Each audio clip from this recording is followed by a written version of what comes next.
안녕하십니까. 오늘은 물리학연구소 176번째 이야기를 하도록 하겠습니다. 176번째 이야기는 사람을 지칭할 때 나는, 너는, 내가, 남이로 부를 때의 차이 두 번째 영역이에요. 두 번째 영역에 들어가면 우리의 내용은 이렇게 살펴볼 수 있어요. 우리는 앞서서 나는, 내가 라는 형태에 있어서의 내용을 했어요. 나는, 너는, 내가 이런 형태를 했었는데 여기에서는 내가의 의미를 한번 살펴보도록 하겠습니다. 내가라는 건 상대예요. 상대. 그렇기 때문에 내가의 내는 뭐예요? 상대를 얘기하는 너입니다. 너. 그래서 너가라는 이게 가라는 주격 조사. 역시 누가 주어예요? 상대가 주어가 되는 거예요. 내가라고 했을 때 내가 주어가 되지만 내가 하면은 상대가 주어가 되는 겁니다. 그래서 예를 들면 내가 맞다, 내가 먼저 말했다 이렇게. 이때 너희의 내예요. 그래서 내가라는 년은 너가 주어가 됨을 얘기하는 겁니다. 실제 발음은 내가가 아니라 니가로 많이 발음합니다. 이렇게 얘기하니까. 내가 하니까 거의 그 같은 표현으로 얘기가 되죠. 그러니까 상대를 얘기하는 내가는 니가라고 하면 확실하게 구분이 되기 때문에 니가로 많이 발음이 됩니다. 이렇게 되는 거예요. 니가라고 얘기했을 때 상대를 낮춰서 얘기한다? 아닙니다. 그냥 확실한 구분을 하기 위해서는 내가, 니가 이런 니라는 표현이 오히려 더 정확하다고 할 수 있을 것 같습니다. 자, 이제 상대가 주어질 때 나타나는 현상이에요. 인식과 관계의 중심이 나에서 어디로 가죠? 타자로 이동해요. 타자인 누구예요? 니로. 내로 이동을 하는 거예요. 즉 그가 한다, 네가 말한다 와 같이 표현될 때 나는 더 이상 나라는 이 주체는 더 이상 중심이 아니죠. 그래서 상대의 말과 행동을 바로 보고 이해하는 위치에 서게 돼요. 그러니까 상대를 경청하는 입장이 되는 거죠. 경청하고 들어주는 입장이 됩니다. 이때 가장 두드러운 특징은 이해와 수용의 태도예요. 그래서 우리는 대화를 할 때, 즉 소통을 할 때 중요한 게 뭐라고 그랬어요? 누구든 자기가 말을 우선적으로 하려고 해요. 그러나 이게 중요한 게 아니라 뭐죠? 듣는 것이 중요합니다. 이게 듣는 거. 소통의 핵심은 뭐다? 내가 말하는 것보다 들어주는 게 소통의 핵심입니다. 이 얘기를 여기에서 지금 표현하고 있어요. 이때 나는 나의 기준을 앞세우기보다 상대의 입장, 의도, 감정을 해석하려고 하며 관계는 내가 어떻게 할 것인가 보다 상대가 무엇을 하는가에 따라 의미가 형성이 됩니다 했으니까 상대하고 만나서 얘기할 때 내가 주도적인 입장이 되려면 내가 얘기를 하면서 끌고 가면 되지만 그게 아니라 상황을 봐서 판단을 하려고 했을 땐 상대의 이야기도 들어주면서 상대가 뭘 원하는지 잘 살펴보고서 상대의 입장을 따라줘야 되겠다라고 생각이 되면은 어떻게 해요? 내가 어떻게 할 것인가 보다 상대가 무엇을 하는가에 따라 의미가 형성이 됩니다. 이렇게 되는 거죠. 그렇다고 해서 이 의미는 상대를 졸졸졸졸 따라다니는 그러한 얘기는 아닙니다. 이런 상태에서는 객관화와 경청의 능력이 강화가 되죠. 이게 중요합니다. 그래서 상대를 주어로 둔다는 것은 나를 한 걸음 뒤로 물러나게 하여 타인의 생각과 행동을 보다 차분하게 바라볼 수 있게 해야 우리는 상대를 객관화해서 쳐다볼 수 있는 힘이 생깁니다. 그 결과 관계 속에서 불필요한 충돌을 줄이고 상대를 이해하려는 태도가 형성될 수 있겠죠. 특히 신뢰가 형성된 관계에서는 상대의 말과 행동을 있는 그대로 받아들이는 여유가 생기며 이는 관계의 안정으로 이어집니다. 결국은 이게 뭐죠? 관계의 안정으로 이어진다는 건 조화를 형성한다 이 얘기예요. 조화를 형성한다는 거는 서로 잘 어울릴 수 있습니다. 이렇게 되는 거죠. 그러나 상대가 주어가 되는 상태가 지속되거나 과도해지면 지나치게 이제 상대의 의존적인 형태의 모습이 된다면 나의 주체성이 약화될 위험도 있죠. 그래서 모든 판단과 기준이 상대에게 기울어지면서 나는 자신의 생각과 판단을 충분히 드러내지 못하고 수동적인 위치에 머물 수 있게 됩니다. 이렇게 됩니다. 결국에는 수동적 위치에 있다는 것은 자신의 능동성이 결여가 된다는 얘기죠. 그럼 본인이 주인공의 주체적인 삶을 살 수 있다 없다? 없다. 그럼 부하내동할 수 있는 사람으로 변화가 되고 있습니다라는 이 얘기예요. 이 얘기는. 자, 이 경우 관계는 균형을 잃고 나의 내면은 점차 흐려지게 되죠. 그리고 또한 상대의 말과 행동에 과대하게 의존하게 되면 관계의 변화에 따라 쉽게 흔들리는 불안정한 상태가 나타날 수 있습니다. 이게 뭐예요? 결국 부하내동이에요. 부하내동. 자신의 주체적인 게 아니라 상대에 따라서 내가 흔들려 있는 거. 예. 왜 특히 부하내동이 심한 사람이 뭐라고 그래요? 귀가 얇다 그러잖아요. 귀가 얇다. 귀가 얇다는 얘기는 다른 사람이 뭘 얘기를 하면은 그래 하면 그냥 자기 생각 없이 따라가는 사람들 있죠. 이런 거. 그래서 이런 점에서 일지사상의 관점은 상대가 주어일 때의 상태를 올바르게 정립을 해줍니다. 일지사상에서 일지는 마음의 하나의 기준에 머무는 거죠. 그래서 이는 상대를 중심에 두더라도 나의 중심이 사라져서는 안 된다는 뜻을 포함하고 있어요. 그래서 상대의 말과 행동을 이해하고 존중하되 그것을 받아들이는 기준은 뭐죠? 하나로 정립된 나의 중심에 있어야 됩니다. 이 얘기는 내 중심이 없는 상태에서 받아들이는 게 아니라 이때 받아들이는 거는 결국은 뭐예요? 일치감이 형성이 됐니? 일치감 형성이라는 건 뭐죠? 보편적이니? 보편적이라는 얘기는 일치 상태에 맞는가? 이 얘기죠. 맞는가? 이 얘기는 결국은 뭐예요? 발음에 입각한가? 이것은 생각을 해본다는 거예요. 이게. 그래서 다시 말해 상대를 주어로 본다는 것은 나를 지우는 것이 아니라 나의 중심을 유지한 채 상대를 바르게 이해하는 태도입니다. 그래서 이것을 지금 이렇게 표현할 수 있습니다. 이렇게 된 거죠. 결국 일지사상은 나와 상대 사이에서 어느 한쪽으로 치우치지 않고 하나의 기준, 이 하나의 기준이 뭐죠? 일지상태예요. 일지상태에 머무르며 균형을 이루는 관계가 곧 바람직한 인간관계입니다. 지금 일치감 형성되고 보편적인 입장이고 일치상태에 맞는가 정에 입각한가 이것을 우리의 실천적인 모습은 어떻게 드러나요? 실천적 모습은 바람직한 인간관계로 드러납니다. 이 얘기를 지금 위해서 설명을 한 겁니다. 자, 이것을 구조적으로 정리하면 이렇게 볼 수 있어요. 구조적으로 정리하면 나는 1인칭이죠. 말하는 사람이에요. 이거는 기본 형태입니다. 내가 없으면 다른 거는 있다 없다 아무 필요도 없고 사실 없는 겁니다. 내가 없는데 뭐가 있겠어요.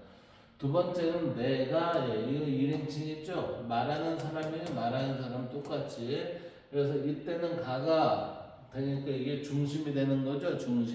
중심이 되니까 주인공 즉 주어의 형태가 됩니다.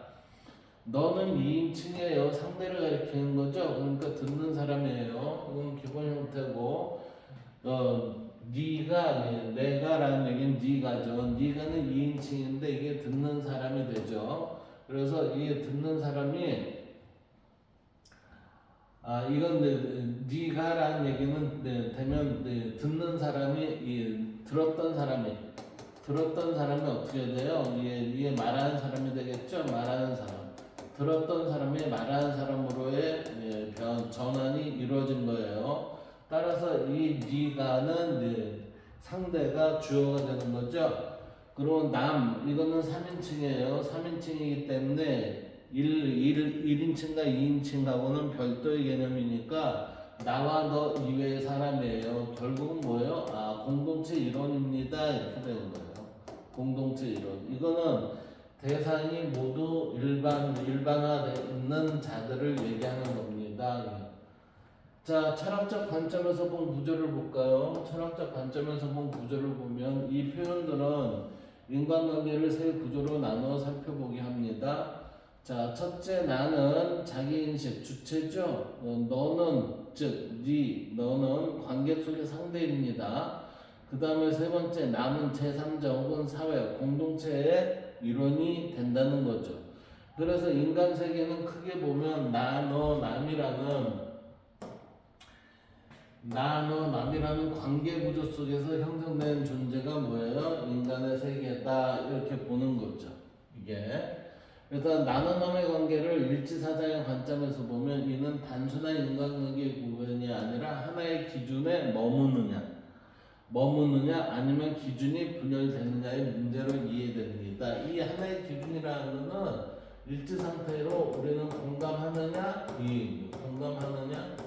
만약 공감하지 않는다, 이 기준이 분열된다는 것은 공감하지 않아요 이렇게 되는 거죠. 공감하지 않습니다 라는 얘기는 이게 공감하지 않는 원인에는 두 가지가 있어요. 하나는 이게 그 주체가 이게 일지 상태가 아닌 경우, 이게 부재의 경우일 수도 있고, 아니면 상대가 부재의 경우가 될 수도 있습니다. 그래서 이게 서로 간에 있어서의 둘 다 부재의 경우는 이거는 큰 싸움이 되고 아예 대화 자체가 안 되겠죠. 벽 보고 얘기하는 거와 똑같은 얘기겠죠. 그러나 주체가 부진하면은 이거는 잘못 이해를 하거나 아니면 뭔가 오해의 소지, 오류가 좀 나 있다는 거예요. 그리고 상대는 일제 상태라면은 여기에서는 삐끄덕거리면서도 서로 간에 있어서 공감대를 찾아보려고 노력을 한다는 거예요. 그러나 주체는 일지 상태인데 상대가 부지 상태라면은 상대가 일지 상태에 대한 잘못된 오해 내지는 잘못된 근거를 가지고서 지금 그 대화를 접한다는 거죠. 안 그러면 알면서도 일부러 그럴 수도 있겠죠. 이런 상태가 분열되느냐의 문제로 이해가 되죠.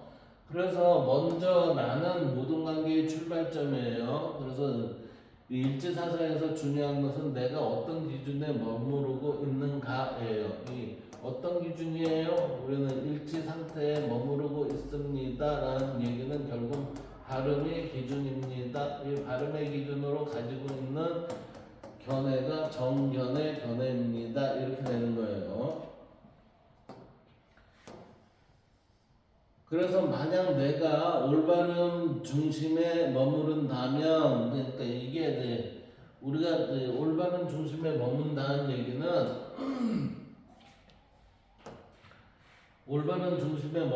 얘기는 이게 올바른 일지 상태에 머물러 있다면 다름의 입장에 머문다면 정견에 따르면 이렇게 된다는 얘기예요. 나의 생각, 감정, 행동은 분열되지 않고 통일성을 유지하게 되겠죠.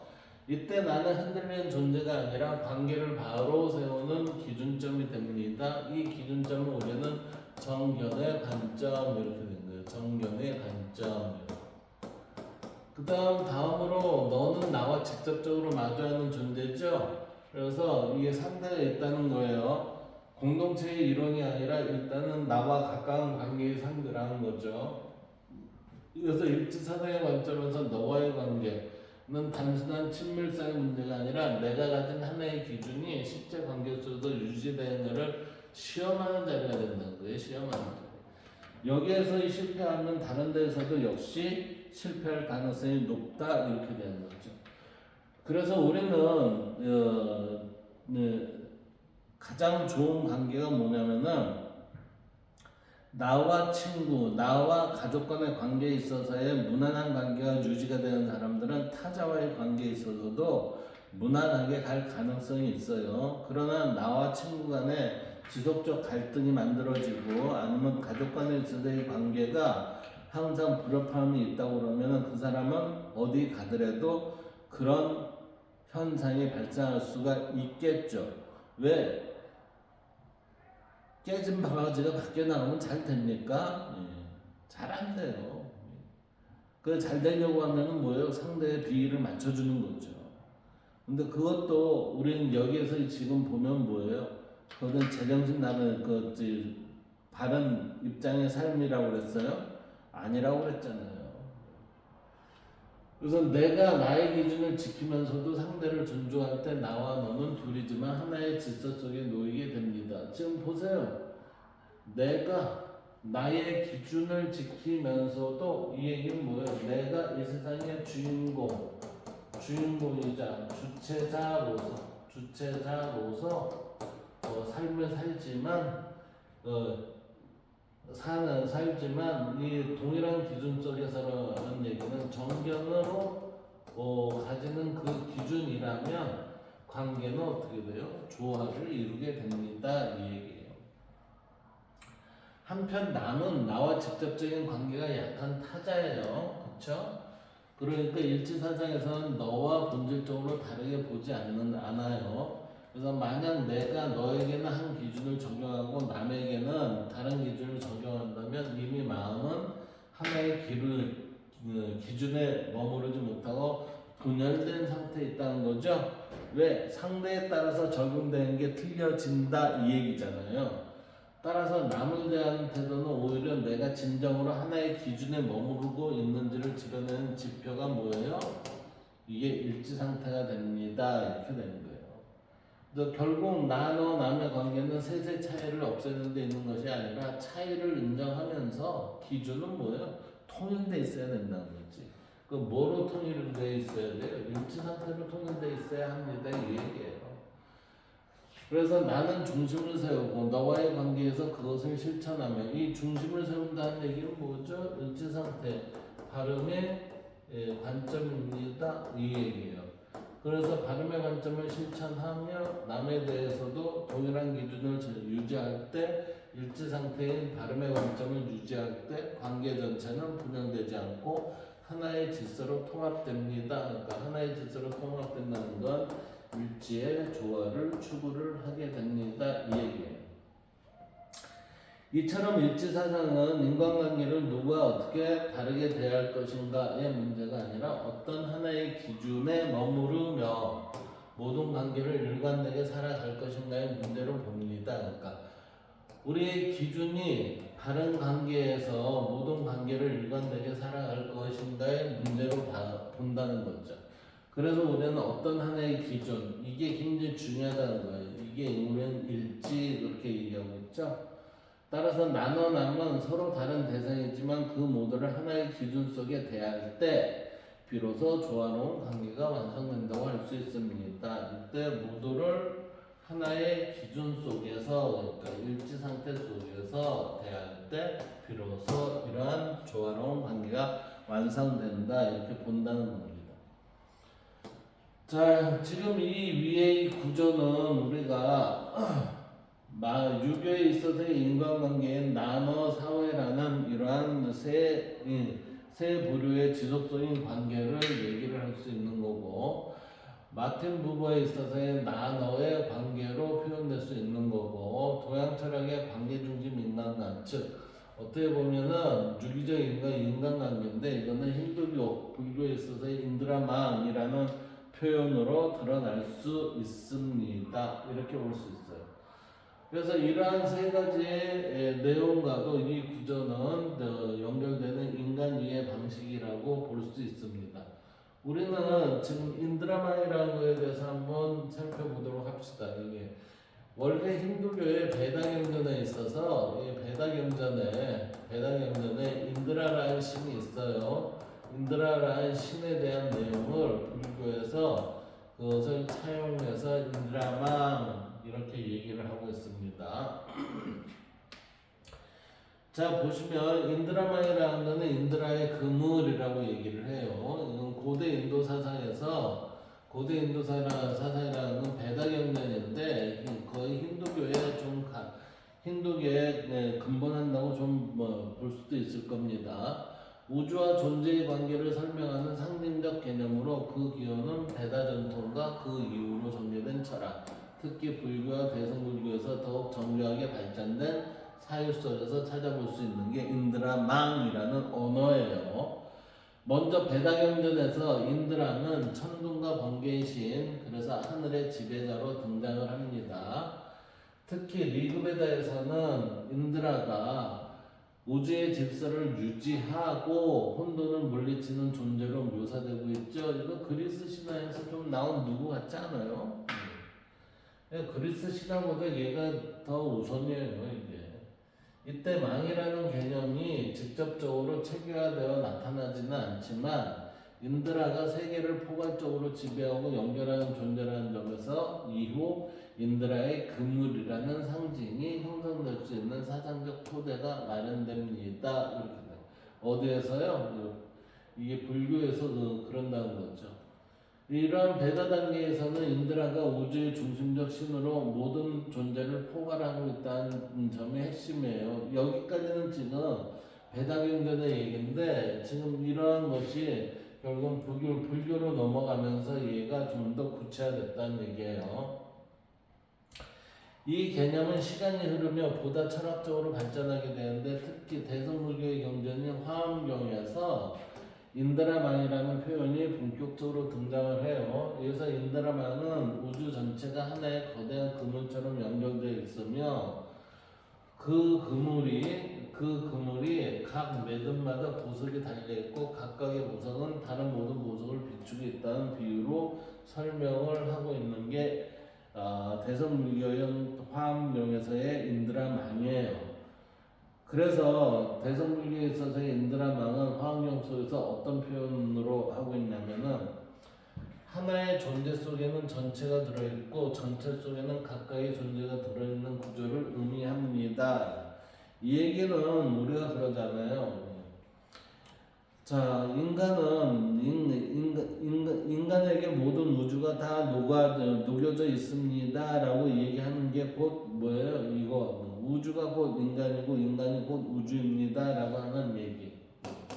하나가 전체이고 하나가 전체이고 전체가 곧 각각의 존재 하나입니다 라는 얘기하는 거예요. 이게 인간이 우주이고 우주가 곧 인간입니다 라고 하는 그 얘기하고 다를 바가 없잖아요. 이러한 인드라망의 의미는 크게 세 가지로 정리될 수가 있어요. 첫째, 모든 존재는 서로 독립되어 있다는 것이 아니라 상호 의존적 관계에 있다는 거예요. 자, 보세요. 이 세상은 고대에서부터 계속해서 뭐라고 그러면 상호 의존적 관계 속에 있습니다. 이렇게 얘기하고 있어요. 모든 존재는 서로 독립되어 있는 것이 아니라 상호 의존적 관계 속에 있습니다. 이 얘기예요. 둘째는 개별 존재 하나하나가 전체를 반영하고 있습니다. 이 얘기고, 그 다음 부분과 전체의 동일성이 여기에서 이제 강조된다는 거죠. 세 번째는 이러한 구조는 단순한 연결이 아니라 끝없이 서로를 비추는 관계, 즉 무한한 상호 반영의 구조를 갖는다는 것입니다. 그렇기 때문에 우리는 여기에서 영혼은 사라지지 않습니다 라고 하는 그 얘기가 나올 수 있는 겁니다. 우리가 죽으면은 육체는 사라지지만 육체에 내재가 되어 있는 영혼은 영혼불멸입니다 라고 얘기할 수 있는 게 지금 요 세 번째 이야기 아니겠습니까? 그래서 결국 인드라망은 베다에서 시작된 신적 질서, 우주적 연결성의 관념이 불교, 특히 화엄사상에 철학적으로 심화된 결과라 할 수 있습니다. 베다에서는 인드라라는 신을 중심으로 한 우주의 통일성이 강조되었다면 화엄경에서는 그 통일성의 모든 존재의 상호 내재와 상호 반영이라는 형태로 재해석된 것입니다. 우리는 시기가 좀 더 후대로 가면 갈수록 뭐가요? 정확하고 세련돼야 되잖아요. 정확하고 세련돼야 되는데 정확하고 세련되기 위해서는 뭐예요? 이 내용을 완전히 아는 자가 완전히 아는 자가 이게 출현이 돼야 돼요. 출현이 돼야 돼요. 그랬을 때 우리는 재해석이 이러한 재해석이 가능하다는 거죠. 따라서 인드라마는 단순한 신화적 비유를 넘어 존재와 세계를 이해하는 하나의 깊은 철학적 구조를 나타낸 개념이라고 볼 수 있습니다. 이렇게요. 베다경전은 힌두교 경전 가운데 가장 근본되는 핵심 경전이에요. 힌두교 경전 가운데 가장 근본되는 핵심 경전이 뭐다? 베다경전이에요. 이 베다경전에서 뭐가 나와요? 인드라 신이 나오고 이것을 인드라 망이라고 하는 것은 화엄경에서 이렇게 얘기하고 있는 것입니다. 여기에서 힌두교 경전은 크게 두 개의 범주로 나뉘는데 첫째는 슈루티라고 해서 계시된 것, 즉 하나님의 말씀입니다 라고 얘기하는 것과 그 다음에 뭐예요? 두 번째 같은 경우에는 우리가 기록된 것 그래요. 누구 기록이겠어요? 뭐 예수의 기록이겠죠. 기독교로 보면. 그래서 인간이 만든 것이 아니라 신적 계시로 전해졌다고 여겨진 베다 경전입니다. 그래서 베다는 가장 오래된 경전으로 힌두교 사상의 근원이 되고 권위의 기준이 되죠. 그래서 베다는 다시 리그 베다, 야조르 베다, 사마 베다, 아타르바 베다의 네 가지로 구성이 되어 있는 베다 경전입니다. 둘째는 기억된 거예요. 기억된 거는 인간에 의해 전승되고 정리된 경전들입니다. 이게 그러니까 결국은 이 부분은 이렇게 표현될 수 있어요. 계시된 것과 기억된 것입니다. 기억됐다는 건 어떤 것을 행한 후의 내용이죠. 행한 후의 내용입니다. 이 얘기예요. 그 얘기는 인간에 의해 전승되고 정리된 경전들 이렇게 되는 거지. 그래서 여기에는 서사시와 철학서, 법전에 포함되어 있고 대표적으로 마하바라타와 그 안에 포함된 바가바드 기타, 그 다음에 라마야나 등이 이러한 서사시와 철학 법전서의 내용이라 할 수 있습니다.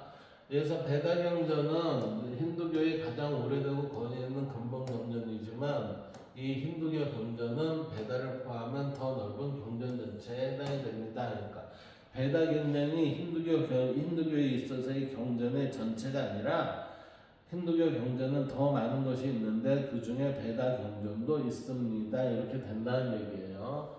그래서 베다 경전은 힌두교의 핵심이지만 힌두교 경전 전체를 의미하는 것은 아니다라고 해서 베다 경전에 대한 우리의 위치를 살펴볼 수 있었습니다.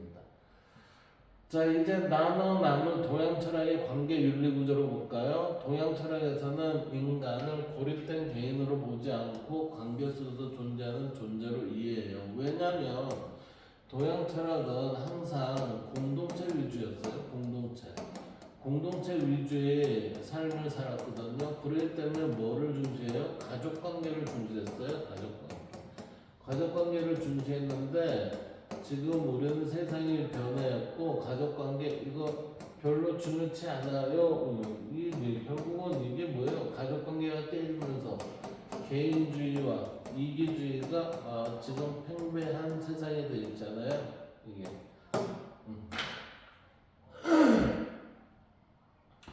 관계를 깨트린다는 얘기는 결국에는 이 공동체가 깨진다는 얘기입니다. 그렇기 때문에 우리는 관계가 깨지는 것을 다시 복원을 해야 우리의 공동체가 다시 조화롭게 잘 살 수 있는 그 기틀을 마련할 수가 있어요. 이런 관점에서 보면 나는 단순한 언어 표현이 아니라 인간관계 윤리 구조를 보여주는 개념으로 해석할 수 있습니다. 이 나눔에 대한 인간 윤리는 나에서 시작해서 너를 거쳐 남으로 확장되는 관계 질서 속에 형성되는 거죠. 그래서 이러한 관계 질서는 도와 덕의 개념 결합인 도덕과 진리의 순서를 따르는 윤리에서 살펴볼 수 있습니다. 이 얘기예요. 제가 왜 이렇게 표현했는지 설명을 해드릴게요. 도와 덕.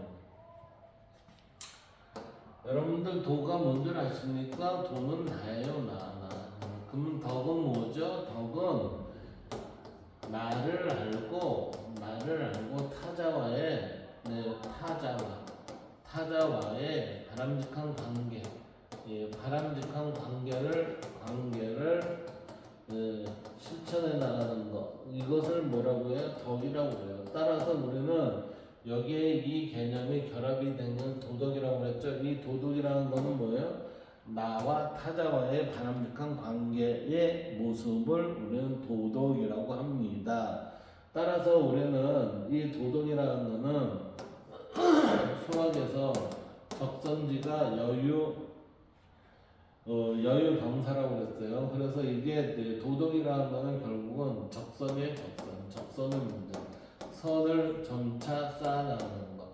우리는 개인적으로 선은 어떻게 해요? 내재적으로 보존돼 있죠. 보존돼 있는 선이 타자에게 확장이 되는 것, 확장되는 것을 우리는 뭐라고 해요? 적선 이렇게 얘기를 해요.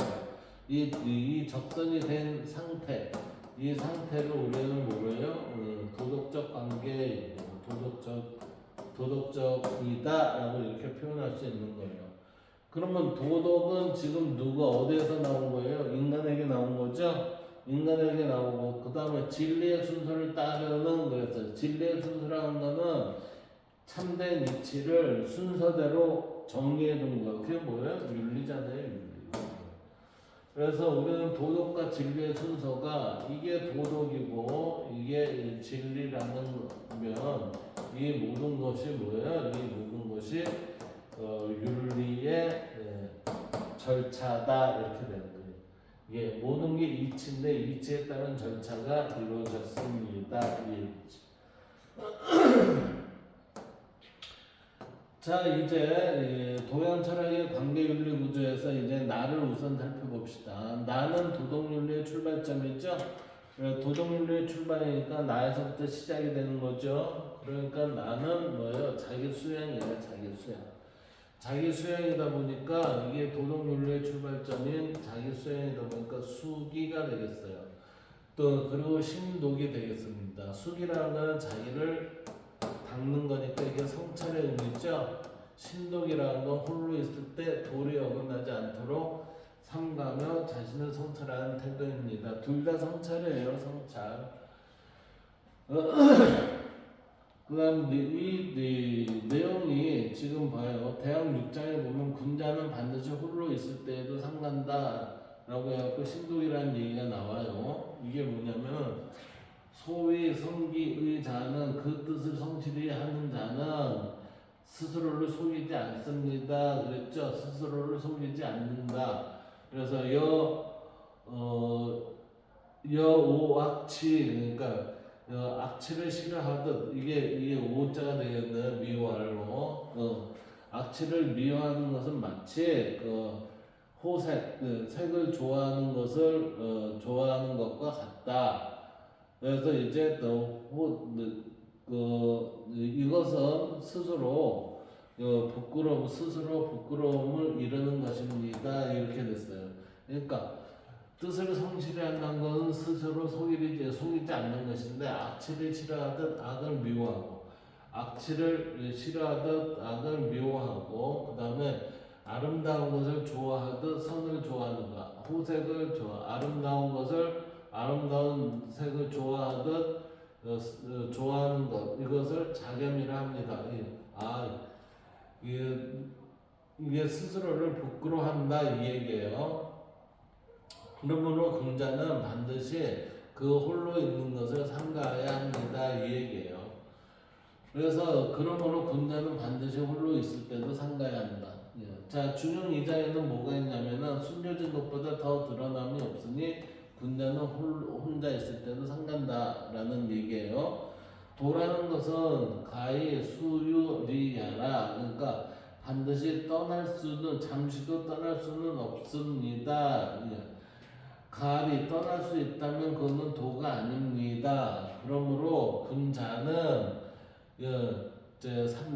경계하고 삼갑니다. 이게 남이 보지 않는 것, 이게 남이 보지 못하는 곳에 있는 것을 삼가 경계하고 듣지 못하는 것, 들리지 않는 곳에서는 두려움을 갖습니다. 이 얘기예요. 그래서 막견호은 하니까 숨겨진 것보다 드러남이 없고 그 다음에 아주 미세한 것보다 이게 나타남이 없으니 그러므로 군자는 그 홀로 있는 것을 삼가해야 합니다 라는 얘기예요.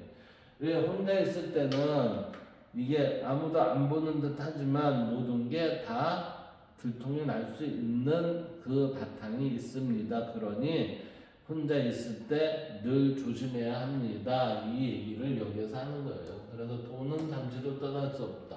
떠날 수 있다면 그건 도가 아니고 그러므로 군자는 보이지 않는 곳에서도 삼가하고 들리지 않는 곳에서도 들어갑니다.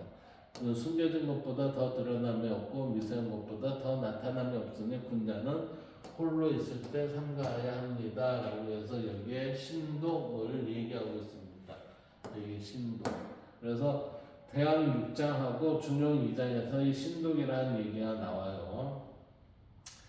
이러한 신독이 굉장히 중요한 우리의 자신을 성찰하는 데 중요한 내용 중에 하나입니다. 그러나 도형 철학에서 모든 윤리는 자기 인식과 자기 수양에서 시작이 되지만 먼저 자신을 바로 세우지 않으면 타인과의 관계도 바르게 형성될 수 없다고 보기 때문입니다.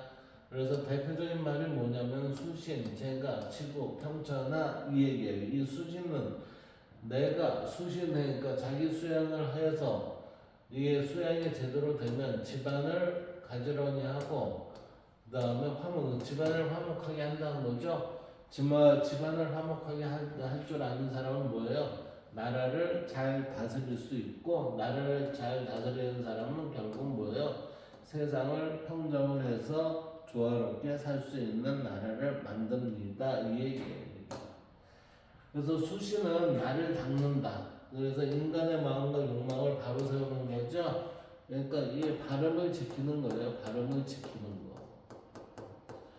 거. 이는 발음을 유지하는 것으로 도덕의 시작점이 뭐예요? 수신에서 비롯됩니다. 이렇게 되는 거지. 예를 들어 군자는 먼저 자신을 바르게 한다고 보았으며 맹자 역시 인간의 선한 마음을 기르는 것이 도덕의 출발이라고 보았어요. 따라서 나는 윤리의 출발이자 자기 성찰과 수양의 주체가 됐어요. 그래서 이를 지금 나는 윤리의 출발점이자 자기 성찰과 수양의 주체가 되는데 이를 유교에서는 다음 네 가지로 표현하고 있어요. 첫째, 정기, 자기를 바로 세운다. 자신을 바르게 함이에요. 이건 천인합일의 자리예요. 이거는 이를 하기 위해서는 신독과 수기의 내용이 위에 깃들어져 있어요. 이 얘기는 결국 뭐야? 자신을 바르게 한다는 것은 천인합일의 자리인데 우리는 천에서부터 사람한테 내려올 때 뭐래요? 발음의 유지로 내려옵니다. 따라서 발음이 부여받았어요. 이 부여 발음은 우리한테 어떤 특징을 가져오게 해요? 도덕적이라는 특징을 가져오게 합니다. 라는 얘기예요. 그 다음 수기, 자기 수양이죠? 이 자기 수양이라는 것은 발음을 유지하려는 지속적인 태도예요. 자신을 바르게 했을 때 뭐가 돼요? 이게 천인합일의 경제에 이릅니다. 이렇게 되는 거예요, 이게 나를 바르게 하면 이게 뭐예요? 깨달음의 경제에 이릅니다. 그럼 깨달음의 경제에 이르는 자들이 누구예요? 모든 사람이죠? 그 모든 사람은 본래부터 깨달아 있어요? 안 있어요? 깨달아 있어요. 진리를 우리에게 진리가 부여한 것들이 있습니다. 그것을 잊지 않기 위해서 지금 두 번째는 뭐를 하는 거예요? 발음을 지향을 하죠? 그것이 결국은 자기 수양이라는 거예요. 수기. 그래서 발음을 유지하는 지속적인 태도입니다. 그래서 발음의 관계가 형성이 돼 있으니까 이걸 유지하려는 지속적 태도가 있죠. 그리고 이러한 지속적 태도를 치인 다른 사람에게까지 확장시키는 거예요. 그래서 자신을 닦은 뒤 남을 다스립니다. 정치적 표현이죠. 그래서 공동체의 조화가 이루어질 수 있도록 한다는 거죠. 그래서 군자 구저기해에서 논어에 보면 군자는 자신에게서 원인을 찾습니다. 군자는 자기 자신에게 원인을 찾습니다. 해서 항상 뭐예요? 자기 자신은 다름을 향한 자기 성찰을 해야 합니다. 이 얘기예요. 이 얘기는 성상한 모습으로 살아가야 합니다. 성상한이라는 얘기는 항시 깨어 있어야 합니다라는 모습이거든요. 그 모습을 군자구적이 이 얘기예요. 그 다음 너를 봅시다. 이 너라는 것은 도덕 윤리의 핵심, 즉 우리가 도덕과 윤리라는 건 관계에서 형성이 된다고 그랬죠. 따라서 도덕과 윤리의 핵심인데 이 핵심은 뭐예요? 관계의 설정입니다. 그래서 나를 수양한 다음, 수기를 한 다음 나타나는 것은 타인과의 관계예요. 타인과의 관계니까 뭐죠? 바람직한 관계 설정이죠. 바람직한 관계 설정입니다. 이때 등장하는 타인과의 관계의 대상인 너가 되는 거죠. 나와 너 사이, 나와 남 사이 이렇게 되는 거예요. 이처럼 도형철에서 윤리는 대부분 너와의 관계 규범으로 설명이 됩니다. 그런 대표 개념이 뭐예요? 인이라는 거예요. 인. 그래서 나와 너의 관계에 있어서 가장 좋은 거는 뭐예요? 애인의 관계입니다. 이렇게 되는 거예요. A. 그래서 논어에서 의미로 살펴보면 6에서 2는 가장 중요한 덕이 되죠. 그중 A는 사람을 사랑한 것이고 또 다른 설명으로는 극기 공례 위인입니다. 그러니까 자기의 욕심을 이기고 예를 회복하는 것. 예라는 것은 이게 천리의 질서예요. 천리의 질서. 천리의 질서니까 천리의 질서를 회복하는 게 인입니다.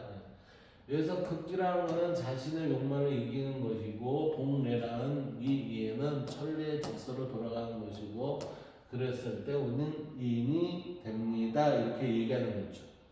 이러한 인은 자기의 욕망을 절제하고 관계 질서를 지키는 것이 우리는 극기 복례 위인 이 얘기가 된다고 볼 수 있습니다. 자, 따라서 얘는 사람과 사람 사이의 따뜻한 마음, 그러니까 애인이 되겠죠. 애인이 되고 타인을 배려하는 바람직한 관계 윤리가 되겠습니다. 그래서 타인, 즉 타인을 이해하고 타인을 배려하는 마음이 됩니다. 이를 현대적으로 풀어보면 이는 다음과 같은 공감 능력, 타인 존중, 인간 존엄, 공동체적 배려의 의미로 볼 수가 있겠습니다.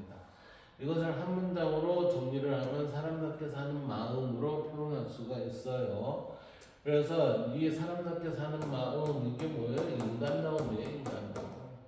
인간다움의 실현이 뭐죠? 우리는 인간다움의 실현이라는 것을 우리는 행복이라고 하고 이건 덕의 실현 이렇게 얘기한다고 그랬잖아요.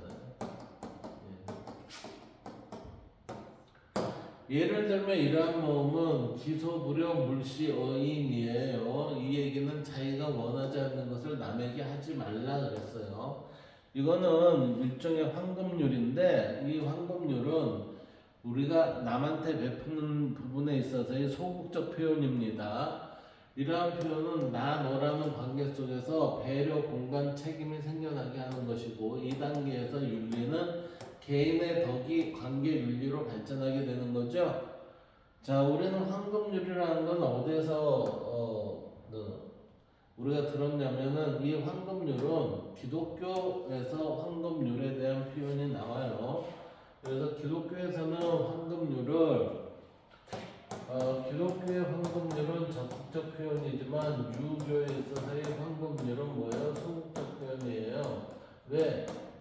소극적 표현은 논문 하지 말라 이러거든요. 말라.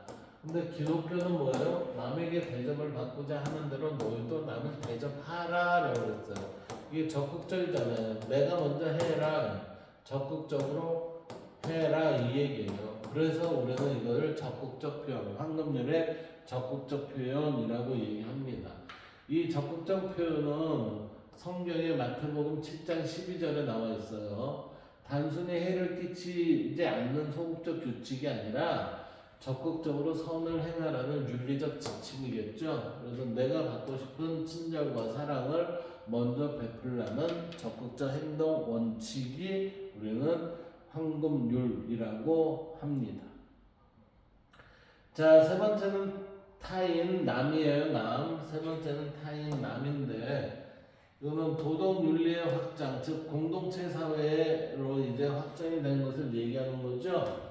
공동체 사회로 확장된 것을 얘기하는 게 곧 남이라는 얘기예요. 그래서 나와 너의 관계가 확장되면 남, 제3자가 등장을 합니다. 이때 남은 단순한 타인이 아니라 공동체 사회 전체를 의미해요.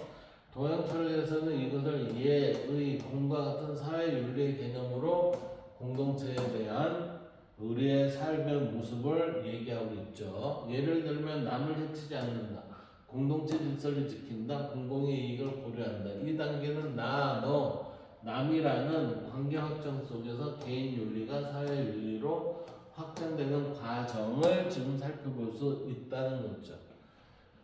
자, 네 번째는 이러한 것을 관계윤리 구조 정리로 보면은 동양 철학에서 인간 윤리는 다음과 같은 확장 구조를 가져요. 단계, 나의 단계, 너의 단계, 남의 단계. 나의 단계는 이건 자기죠. 대상이 자기입니다. 너의 단계는 나하고의 상대가 되는 직접적인 관계의 상대를 얘기하고, 남은 공동체, 사회 공동체를 얘기하는 거라고 그랬어요. 그러면 나에 대한 의미는 자기 수양, 수신, 극기의 의미를 가지고 있고, 너에 대한 것은 타인과의 배려, 자리이타적 관계를 얘기를 할 수 있습니다. 그 다음에 남에 대한 의미는 공동체 질서, 즉 조화를 지킬 줄 알아야 된다라는 게 나, 너, 남에 있어서의 의미가 이렇게 드러나게 되겠습니다. 이거를 윤리의 차원으로 보면 나는 선의 보존, 그래갖고 보존된 선을 관계, 바람직한 관계로 실현하는 게 덕의 실현이죠. 이 덕의 실현이 되는 것을 이것을 우리는 상대하고 연관된 거니까 이인해서 애인의 모습을 살펴볼 수가 있고, 사회에 있어서는 우리가 공공의 질서를 지키는 게 뭐죠? 의와 예죠. 그래서 이 의예가 선의 보존이 우리의 밖으로 드러나는 현상을 의예가 보존이 되면서 사회의 공동체가 정의로운 사회가 구현이 될 수 있다라고 이렇게 보고 있는 겁니다. 이것은 곧 나누남 사회라는 관계 확장 속에서 발음의 윤리가 형성됩니다.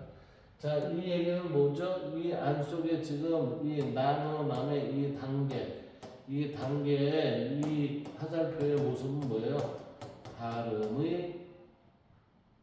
발음의 진행이라는 게 발음의 진행입니다.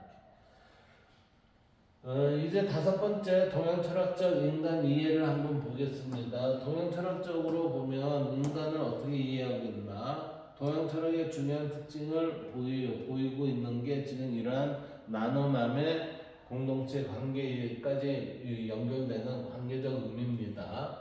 시대적인 큰 틀에서 보면 서양 근대 철학은 개인중심적이었죠. 서양 근대 철학은 개인중심적이고 동양 철학은 관계 중심의 나누남 공동체 이렇게 넘어갔어요. 인간은 고립된 존재가 아니라 관계 속에서 존재하는 존재라고 그랬습니다. 그렇기 때문에 관계 중심이 돼요. 그래서 동양에서는 인간을 관계적 존재로 이해를 했습니다. 그래서 동양 철학에서는 나누남은 자기 수양에서 시작해서 타인과의 관계를 거쳐서 사회로 확장되는 윤리적 확장 구조를 의미하고 있습니다. 그래서 인간을 관계 속에서 완성된 존재로 이해하는 사상적 틀이라고 할 수 있는 게 지금 뭐예요? 동양 철학의 인간 이해라 할 수 있습니다. 이제 서양 근대 철학을 볼까요? 서양 근대 철학은 뭐라고 그랬어요? 개인중심주의라고 그랬죠? 개인중심주의에서는 어떠한 현상이 나타나나? 서양 근대 철학은 중세 신중심적 사고에서 벗어나죠. 이게 영향이 커요. 신중심주의적 사고에서 여기에서 주로 백년전쟁이라는 큰 전쟁이 이끌어지잖아요. 그러면서 사회가 혼란이 되고 경제가 악화가 되니까 어떻게 해요? 농노, 서민 이런 다 죽을 맛이죠. 벗어나 개인을 그러다 보니까 어때요? 개인을 철학의 출발점으로 삼는 사유체계로 설명할 수 있어요. 왜? 공동체가 모두 편안하고 잘 사는 게 아니라 개인의 삶 우선적으로 편안하고 안정이 돼야 되잖아요. 그러다 보니까 에피쿠로스나 스토아파의 평정심과 부동심과 같은 내용이 여기에 이제 드러나는 겁니다. 반면에 데카르트는 나는 생각한다, 고로 존재한다는 명제를 통해 인간의 존재 근거를 신이 아닌 개인의 사유 능력에서 찾았습니다. 이 사유 능력을 우리는 이거를 이성의 힘 이렇게 얘기하고 있어요. 이거 사고력 아니에요, 사고력. 이거는 고대 이성이라는 표현과는 이게 틀려요. 그래서 록과 힘 같은 경험론자들은 모든 지식이 개인의 감각과 경험에서 비롯된다고 주장하며 이건 결국은 록과 힘은 뭐죠? 탐구정신이에요. 탐구정신을 바탕으로 해서 이제 이 얘기를 한 거죠. 그래서 개인의 경험을 세계 이해의 기초로 삼았다. 그러니까 세계를 이해를 하는데 탐구정신이죠. 이거 동해에서 이걸 뭐라고 그래요? 동해에서 경물치지예요. 경물치지. 그래서 칸트는 이러한 흐름을 종합하여 인간을 단순히 세계를 수동적으로 인식하는 존재가 아니라 능동적으로 세계를 구성하는 자율적 주체로 설명했습니다. 그러니까 인간의 존엄이 여기서부터 이제 좀 더 구체화가 되죠. 그래서 정치 철학에서도 홉스, 로크, 루소는 사회개혁론을 통해 국가와 권력의 정당성을 설명하면서 개인의 자유와 권리를 출발점으로 삼았죠. 그래서 인간의 존엄성을 여기서부터 이제 부각이 되기 시작을 합니다.